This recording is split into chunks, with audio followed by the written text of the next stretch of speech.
Olá, pessoal. Hoje no mundo político, o presidente veste um novo figurino. Quais as razões desse estilo mais comedido de Bolsonaro? O que isso tem a ver com o caso Queiroz? E ainda as relações com o Supremo Tribunal Federal e o Congresso e a disputa pelo comando do MEC. Eu vou começar então com o cientista político Emerson Servi, que é professor do Departamento de Ciência Política da Universidade Federal do Paraná. Emerson, muito obrigada por atender o mundo político. Olá, Vivian, eu que agradeço o convite, poder falar com vocês aí da TV Assembleia de Minas Gerais, que é uma TV que é um exemplo, né, uma das mais atuantes, uma das primeiras TVs legislativas do país, e sempre sigo a programação de vocês. Emerson, há mais de 15 dias o presidente Jair Bolsonaro mudou de postura, calou aquele discurso belicista que ele vinha tendo desde sempre, que fazia parte, inclusive, do perfil dele histórico como parlamentar e depois na campanha, depois nesse período todo, durante a presidência, esse ano e meio de presidência, que levantava, inclusive, tinha uma estratégia de levantar uma polêmica por dia, né? O que explica essa mudança de atitude do presidente Jair Bolsonaro, na sua opinião?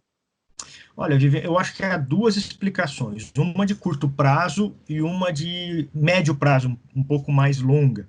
Mas eu ainda não estou convencido de que essa mudança de postura seja uma mudança de postura no sentido de que há um convencimento ou há uma alteração de fundo no comportamento do presidente. Me parece que a questão de curto prazo, que tem a ver com a prisão do Queiroz, ela remete mais a uma ideia de um presidente acuado, porque as investigações chegaram tão próximas que talvez o passo seguinte seja o envolvimento de alguém da família dele diretamente em ações policiais, que ele se viu na obrigação de dar um passo atrás. E eu digo isso porque, se você perceber nesses 15 dias que você citou, né, que o presidente mudou o comportamento, na verdade, se nós olharmos para as lives que ele fez no Facebook nesse período, e se olharmos para as medidas formais, como os vetos, os sucessivos vetos à lei do uso de máscaras, a gente vai perceber que é o mesmo, né? É o mesmo presidente, né? É o mesmo presidente que vai para o confronto, é o mesmo presidente que altera princípios básicos da legislação aprovada na Câmara, contrariando todas as recomendações técnicas. Então, me parece que é um presidente mais acuado do que domesticado. Mas ele tem também um outro conjunto de atitudes que, vamos dizer, que compõem aí esse novo perfil, não é? Enfim, essas novas atitudes. A gente viu ele recuando em, por exemplo, no discurso para o consumo externo, não é? Na cúpula do Mercosul, ele fez um discurso extremamente ameno, com um tom muito abaixo do que ele sempre fez e tal. Há outras pressões para além do caso Queiroz, como, por exemplo, a questão da imagem do Brasil. Esse é uma... Quer dizer, a pergunta é, existe um conjunto de problemas que ele está enfrentando, que ele pode estar acuado? Não, sem dúvida. Como eu estava dizendo antes, acho que a questão Queiroz é a questão mais aguda, né? Mais atual, mais presente, mas não é a única, né? Eu tenho dúvida se a imagem do Brasil fora daqui seja algo que preocupe de fato o presidente, ou seja algo que preocupe parte da sua base apoiadora, né? Em especial o setor exportador, agrícola exportador, que vê já uma série de pressões diretas sobre a sua atividade econômica, com efeitos negativos diretos sobre essa atividade, e é possível que esse setor esteja pressionando o presidente e fazendo com que ele adote comportamentos externos diferentes do que ele vinha adotando até então. O que não é desprezível, né? Não é de todo mal, né? É assim que funciona. São os grupos de pressão que direcionam determinadas ações de governo, né? O problema é você ter um governo cujo grupo de pressão principal é de lunáticos, é de pessoas fora da realidade, né? Se você tem um grupo de pressão que tem interesses econômicos, por exemplo, isso é muito melhor do que você ter um grupo de pressão que, enfim, defende a ação contra uma guerra cultural que ninguém faz ideia do que seja de fato na prática. Mas do ponto de vista político, eu acho que ainda tem outra característica, outra variável importante aí, que está em jogo em Brasília e ainda é muito cedo para vir a público, mas já está acontecendo nos gabinetes, nas conversas, que é a eleição de presidentes da Câmara e do Senado em fevereiro do ano que vem, né? Então, isso já está mobilizando muito, tanto o parlamento quanto o executivo, né? O Bolsonaro tinha um candidato à presidência da Câmara que foi derrotado. Rodrigo Maia nunca foi o candidato de Bolsonaro. O Alcolumbre, ele conseguiu eleger o Alcolumbre, mas o Alcolumbre também se viu enredado lá às pressões do Senado, embora mais próximo, também não teve toda a resposta que ele imaginava. Então há essa aproximação com o Centrão, né? Com o Centro Democrático, e essas amenidades na relação entre executivo e legislativo também passam pelos interesses de fevereiro de 2021, quando acontecem as eleições de presidente da Câmara e do Senado. No primeiro momento dessa aproximação, falou-se muito, e houve alguns elementos que corroboraram nesse sentido, que o Rodrigo Maia tinha perdido, com essa aproximação, bastante da liderança dele sobre o Centrão. Com o episódio envolvendo o Lira, né, que era aí um provável candidato, né, parece que houve um refluxo disso. Como é que você está acompanhando a influência de Rodrigo Maia, que, querendo ou não, é ainda o dono da pauta, tendo uma sucessão mais ou menos iminente? Ele é o dono da pauta, é ele que decide o que vai ser votado ou não, não é? E tem ainda um grande poder dentro da casa. Exatamente. Não, qualquer presidente tem, né? Por exemplo, hoje mesmo o Rodrigo Maia se manifestou dizendo que enquanto ele for presidente, nenhuma proposta de aumento de impostos, né? Há uma ideia aí na equipe econômica de retomar uma versão da CPMF, e o Rodrigo Maia já disse que até dia 1º de fevereiro, nada disso vai tramitar na Câmara. Quer dizer, ou seja, enquanto ele for presidente, ele tem poder para isso, né? Ele tem condições, o presidente tem condições para isso. Embora as discussões, né, as conversas estejam acontecendo já, esse tipo de eleição, que é uma eleição muito, muito específica, né, dentro de um colegiado muito específico e de profissionais, né, são todos muito profissionais nisso, né, em discutir eleições, o desenlace se dá no máximo dias ou até horas antes da votação. O que acontece agora é aproximação e tentativas de maior aproximação entre todos os grupos, né? Nesse sentido, o Rodrigo Maia, ele não é um iniciante, né? Ele também não é digamos assim, um lobo solitário, né? Ele venceu aquela eleição com base em uma representação de um grupo muito consolidado dentro da Câmara, que naquele momento o executivo, o governo Bolsonaro, não queria conversa, né?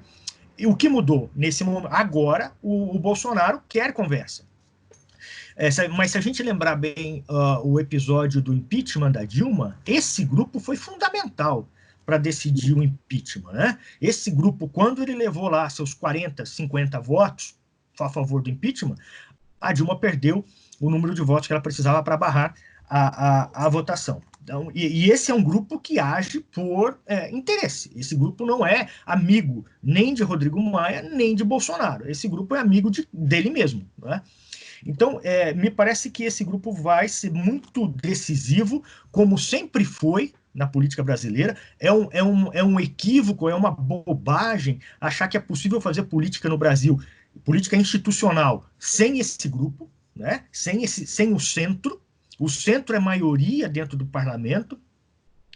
E hoje, cada vez mais, ele se afasta e se opõe aos radicais. Ele sempre se opôs aos radicais à esquerda. Agora ele está se afastando cada vez mais dos radicais da direita, inclusive ocupando o espaço que antes era dos radicais de direita. Agora vai ser ocupado cada vez mais por esse pessoal mais tradicional do parlamento. Uma outra eleição, Vivian, que é bom a gente prestar atenção, mas lá em fevereiro, é para a presidência da Comissão de Constituição e Justiça, né?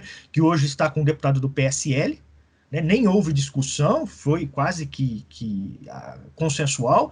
Eu tenho dúvidas de que essa comissão continue nas mãos de alguém muito próximo do governo federal no ano que vem, do executivo federal no ano que vem, e que se... Sim, de uma certa forma, o Centrão está, você diria que está enquadrando o Bolsonaro? Quer dizer, você tem meu apoio, mas você vai baixar o seu tom. Você acha que tem a ver com isso? Ele sinaliza para o Bolsonaro também nesse sentido?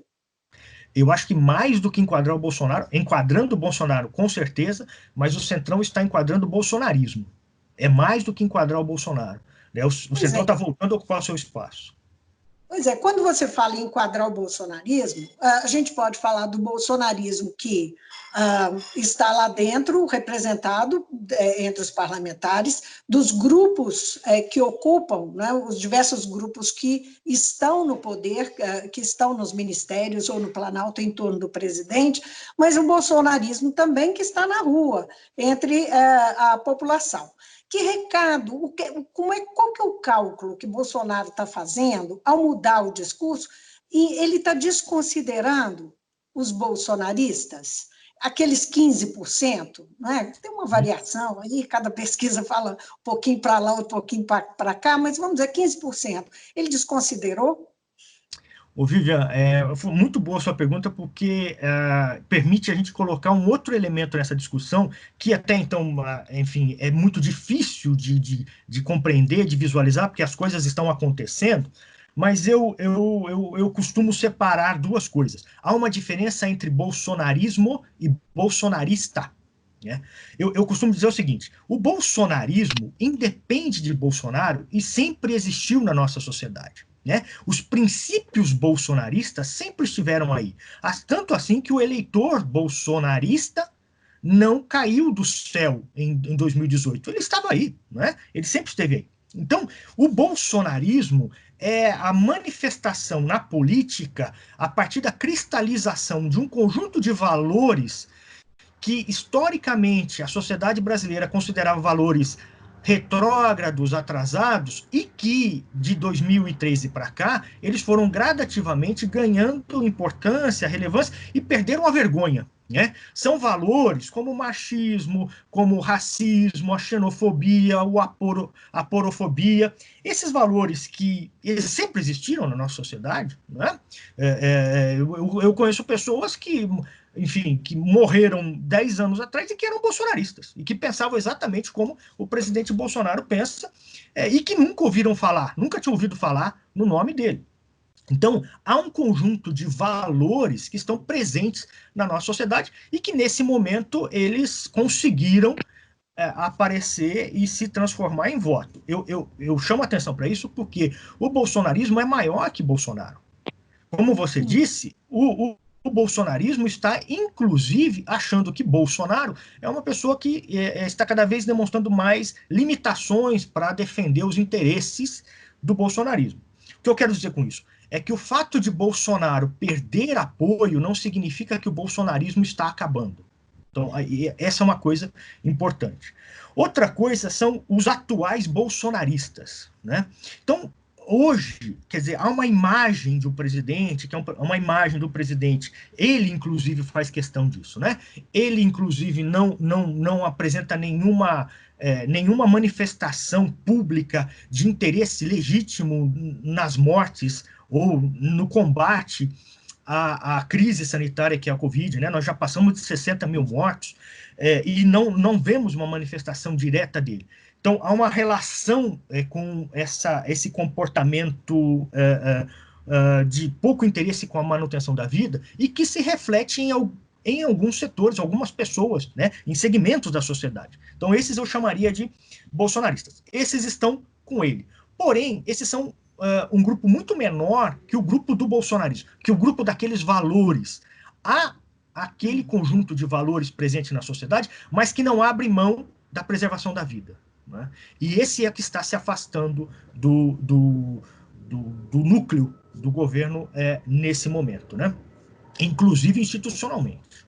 Então, mas quando ele faz um movimento como esse que ele tem feito nas últimas semanas, ele está, de forma deliberada, querendo fazer uma mudança nessa base de sustentação dele, porque se ele vai desagradar, não é, uma boa parcela daqueles que ainda estão com ele, que reconhecem nele a melhor opção, não é? Mesmo que não sejam aqueles de raiz, ele tá tomando decisões nesse sentido, né? Ele está fazendo de forma deliberada algumas coisas. Ele está querendo mudar a base dele, ele acredita que com o Centrão ele vai construir outra base, ele consegue se sustentar. O primeiro movimento do Centrão, para se aproximar do Centrão, foi interpretado como uma forma de realmente, ele estava nas cordas, ameaçado de impeachment, foi uma forma de se sustentar. Mas agora que parece que essa ameaça, pelo menos por hora, está um pouco mais distante, como é que você entende a forma como ele pode estar enxergando a possibilidade de manter a popularidade? Porque esse sempre é o primeiro foco do Bolsonaro em todas as atitudes dele, não é?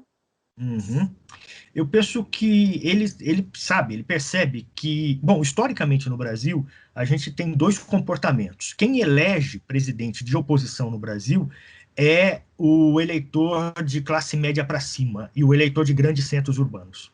Quem mantém o voto no governo, quem vota no governo, é o eleitor do interior do país e de classe média para baixo. Né? Por quê? Porque, obviamente, é o eleitor que tem uma dependência mais direta, mais permanente de políticas públicas. Né? E, portanto, é o que a gente chama de eleitor mais governista.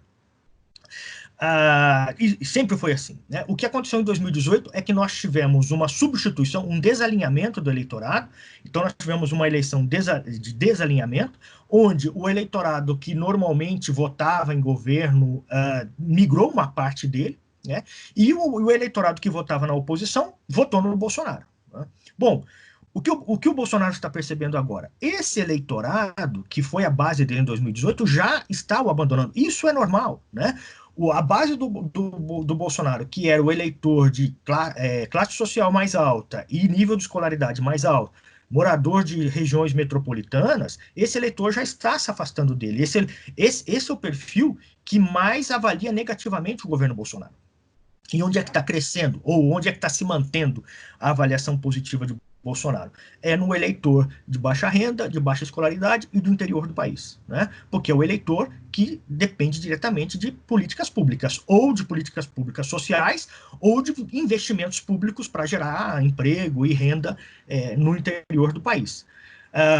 Tanto assim que a atividade de governo, que a ação de governo mais conhecida nesse momento é essa tentativa de criar um novo Bolsa Família, um outro Bolsa Família maior, mais intenso. O governo está explorando cada vez mais um número de pessoas que receberam o auxílio emergencial, chamando isso de renda universal, da transformação de uma renda universal, porque ele sabe que essa é a base possível de uma reeleição em 2022, e não o Agora eleitor. fala da Casa Verde e Amarela, tem também o Minha Casa Minha Vida reeditado, né? A ideia de fazer isso. Isso, exatamente. Quer dizer, até agora, esse tipo de política ele vinha sendo constrangida dentro do governo por conta da equipe econômica. Né? A equipe econômica não aceita, né? A equipe que cuida da economia no governo não aceita esse tipo de ação mais direta e de investimento público.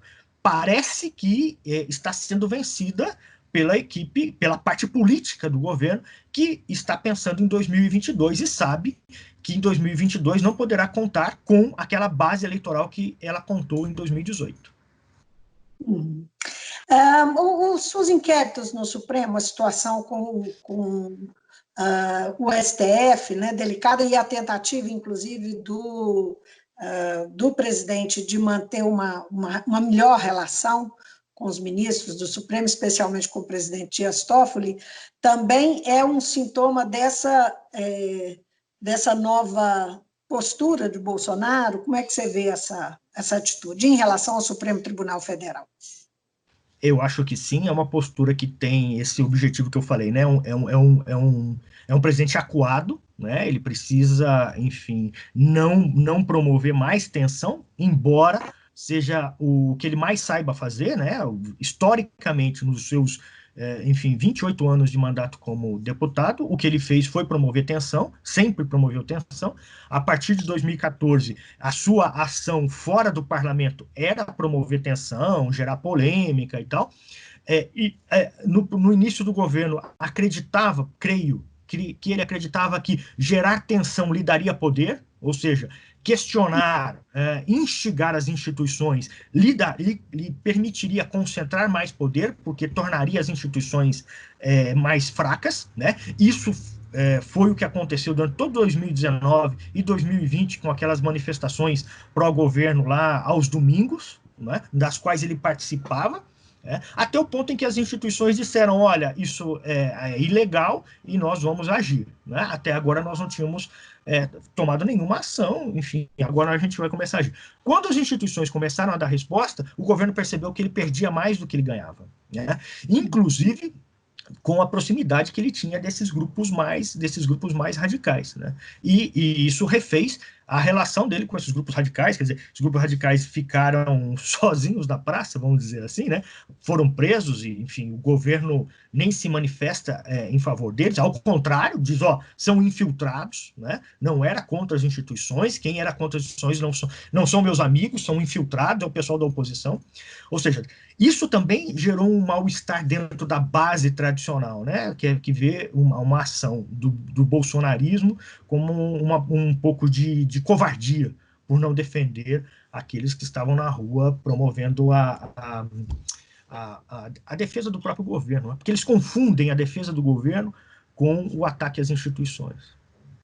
O que pode fazer desandar esse novo figurino bolsonarista?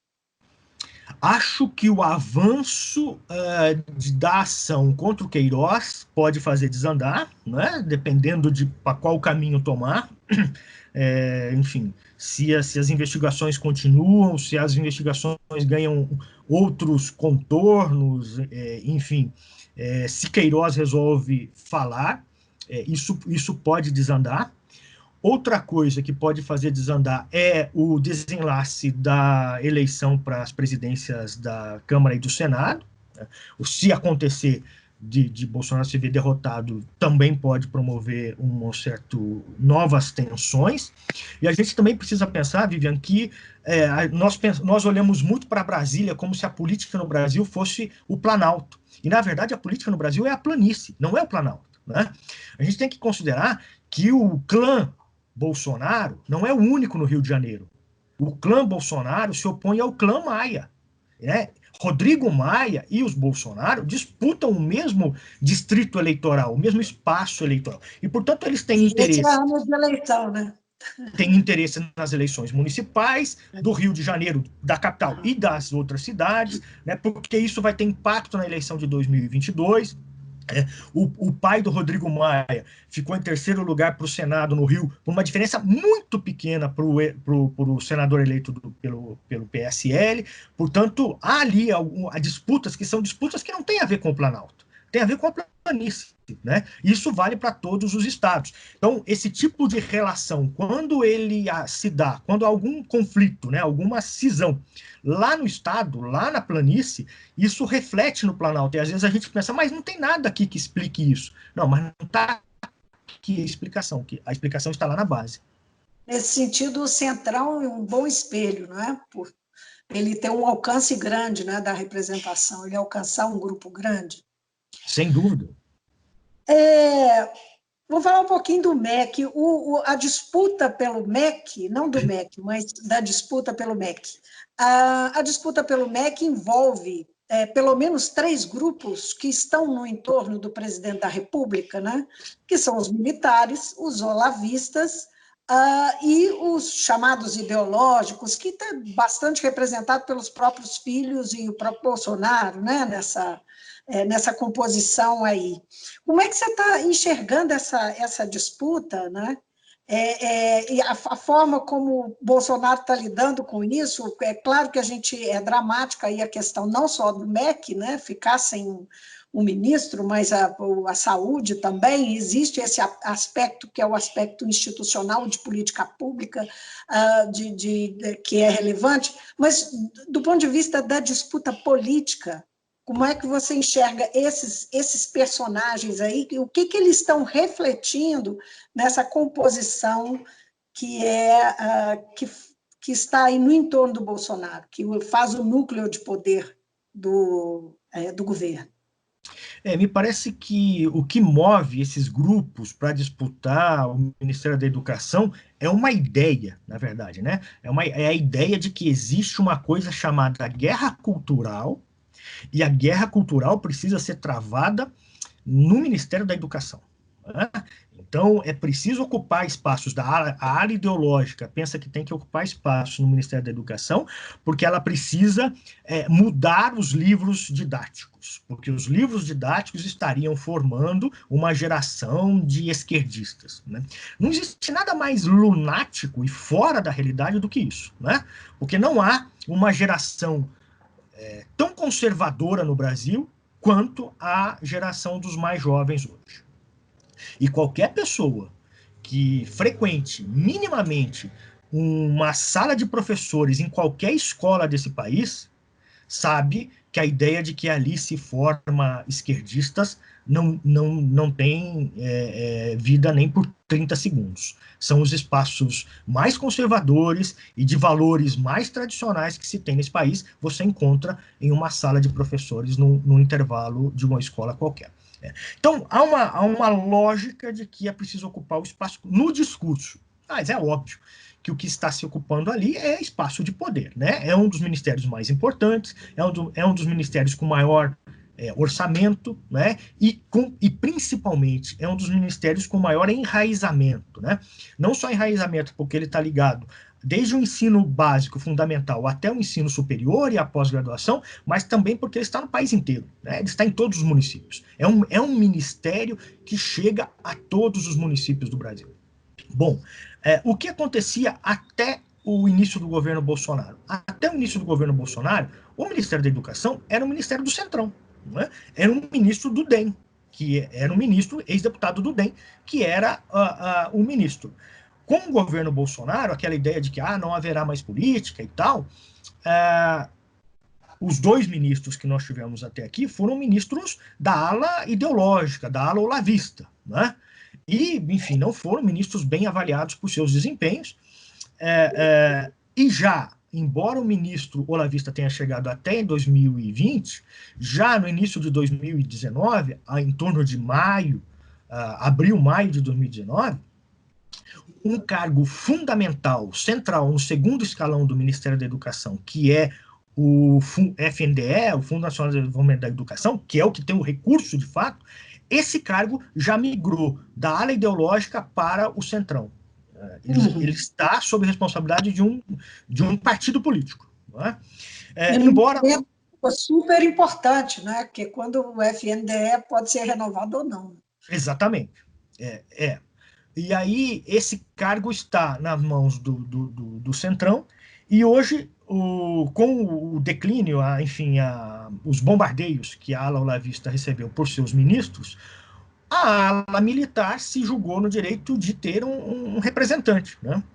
O problema é que qualquer pessoa que conheça minimamente o Ministério da Educação sabe que ser ministro apenas não resolve nada, né? Você não pode ser ministro e deixar algumas secretarias importantes nas mãos de indicados por outros que não do ministro. Foi por esse motivo que, até onde se sabe, que o reitor do ITA não aceitou o convite, né? Porque ele queria poder indicar o segundo escalão. E o convite diz respeito apenas a ser ministro. Os olavistas que estão no segundo escalão ficariam, os militares que estão no segundo escalão ficariam, e os representantes do Centrão que estão no segundo escalão ficariam, né? Então, ao que consta, isso evitou a aceitação do reitor da UITA, e pelas manifestações de ontem nas redes sociais, também aqui o secretário de Educação do Paraná disse que também rejeitou, né, não aceitou o convite. Foi feito o convite novamente e ele não teria aceitado, teria preferido ficar aqui na Secretaria do Paraná, até onde, enfim, não dá para saber, mas o fato é que está em jogo também esse controle no segundo escalão. Acho que é mais interessante a gente olhar para as secretarias do Ministério da Educação do que para o próprio ministro, caso ele seja indicado sem ter o direito de substituir o pessoal do segundo escalão. A forma vai ser mais importante do que quem. Com certeza. Emerson, muitíssimo obrigada. A conversa estava ótima, mas o tempo acabou e eu quero agradecer muito pela sua gentileza em nos atender. Eu que agradeço o convite, Lê. Um abraço, até a próxima, hein? Até. Tchau, tchau.